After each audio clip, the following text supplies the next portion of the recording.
What's up, guys? Rant Roller back at you. I promised you a video for more motorcycle content on my channel. I'm going to show you guys my bike, tell you what I like about it, what I don't like about it, and what I would have done different, if anything. I just turned it on. It has the choke on, so it's kind of loud. Bear with me.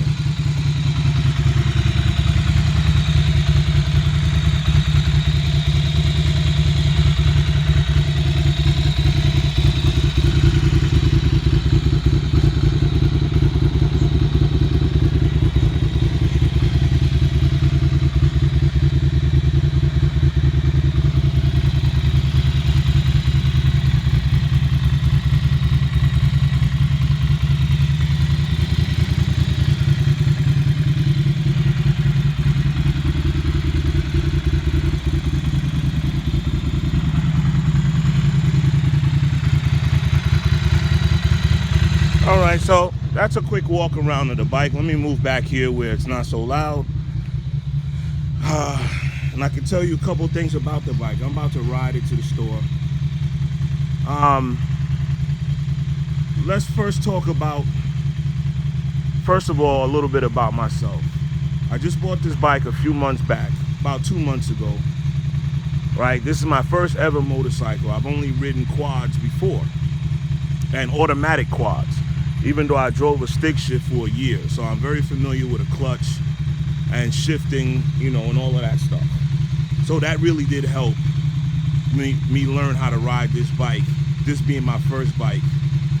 It's a 620cc V-twin, but it doesn't have the normal characteristics of a V-twin cruiser. It likes to rev, it wants to rev, and probably you Ducati aficionados out there tell me, yeah, dummy, he wants to rev like a sport bike. Well, I didn't realize that. I thought because it's a higher torque vehicle, it almost has the same amount of torque as it does horsepower, that it would be comfortable just cruising. And then when I decided to get on it, after my skills got up there and I felt more comfortable on the bike, then I could ride it like a sport bike if I wanted. Not really the case. This bike requires a delicate, skilled hand to ride slowly or just to cruise. It really doesn't want to do that.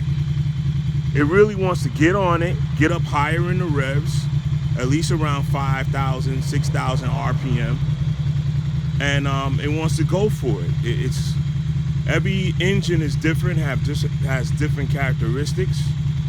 And I could say for me right now, being in my mid-40s, being my first bike, I'm not looking to race around 100 miles an hour like a speed demon. I'm just not.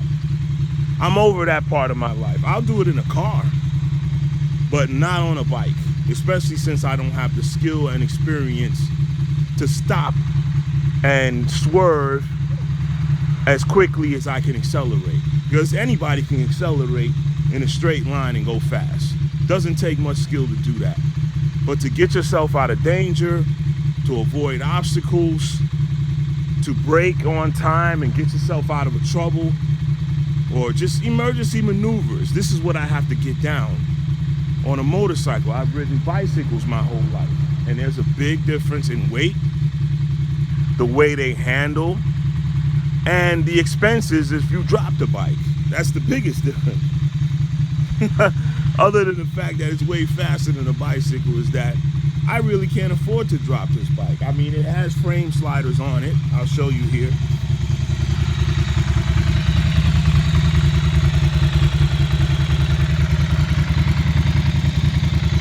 They have them on both sides. All right, but will that stop the gas tank from getting busted up? Or the handlebar switches? All of that stuff is gonna cost money if I down the bike and I have to replace it or get it fixed. And that's not what I'm looking for either. I probably should have bought a 250cc dirt bike, and not because it's 250, but just because for what I want to do. I just want to take in the scenery and cruise. And if I drop the bike, I want to be able to pick it up without having to incur hundreds of dollars or even thousands of dollars of damage. So in that respect, this bike is not right for me right now. Would it be a bike for me later down the line? Perhaps, but not right now. All right, but do I still enjoy it? Yes, it's a motorcycle. Of course I enjoy it.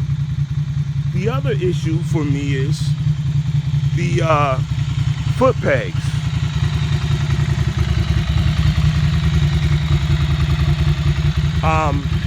I don't know if you can see from that angle, but I'm 6'1.5". I'm almost 6'2", but I would say I'm about 6'1.5".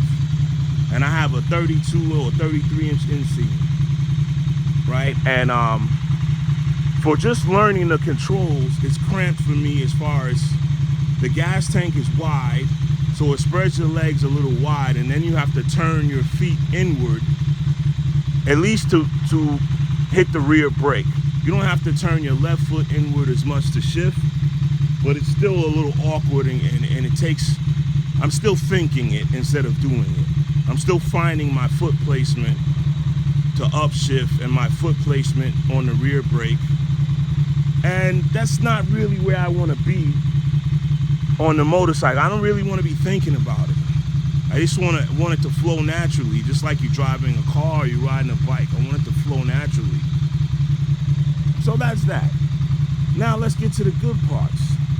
The bike is comfortable. Despite what I said about the foot peg distance, the seat is comfortable. A lot of people complain about that it presses your testicles up against the gas tank, which it does. But I just sit further back in the seat and let the rear suspension squat down a little bit. And once I'm under acceleration, I don't really notice it. So that's a non-issue for me. The suspension is excellent for cruising, which I don't understand why they didn't match up a motor that's similar to the characteristic of what it is. It's not supposed to be a race bike. It's supposed to be a naked bike that you cruise around in or use as a city bike. And the suspension acts like that. It soaks up the bumps beautifully. You know, better than this Volkswagen right here. It's better on the bumps than this Volkswagen. All right, but and the handlebars are not too low. I have long arms, so I don't have a long reach to the handlebars because I'm 6'1.5" and I have long arms, so I reach there just fine. So it's comfortable. It's stylish, man. It's good looking, man. For my first bike, it's a beautiful bike, and I really don't want to get rid of it. If I can hang on to it, almost like as a, I don't know, a family heirloom or something, I think I will. For what I paid for it, I can get, you know, $3 grand for it right now, easily. You know, it's a beautiful bike. It has not even 6,000 miles on it. It has 5,300 miles on it, roughly around there. And it's a great looking bike. Let me see if it's warmed up yet. I can turn this choke down. Yeah. See right here? Now that's at 143 degrees, I can ride it now. It doesn't say low temperature anymore. So now it's warmed up. I can turn it off for a second. Make sure the lights is off. And that's all I want to really say about it for now, guys. I don't have a mount for the GoPro for my helmet. I have some other things going on financially that require more attention than me dumping more money in this motorcycle at the time. So that part will wait. But I will eventually get around to it. The other thing I realized is, in this area, I also want the ability to go off-road and cruise some trails. And I just purchased an e-bike, a fat tire e-bike, so that I can just cruise around, take in the scenery, go off-road if I want, and not feel pressure to go fast all the time. It's like this bike is like the devil in your ear telling you, come on, let's go a little faster. Come on. This is what this bike wants to do. And it should just want to cruise if I want the option to just cruise. But you guys who are more experienced riders may have a different opinion than me. You might just say you're a beginner, you don't know what you're doing yet, that's why it doesn't feel comfortable just cruising around at 30 miles an hour. You guys can let me know in the comment section. All right, but Yeah, until next time, guys, this is Rant Roller and his motorcycle reveal, a Ducati 2005 620 Monster, all right, with less than 6,000 miles on it.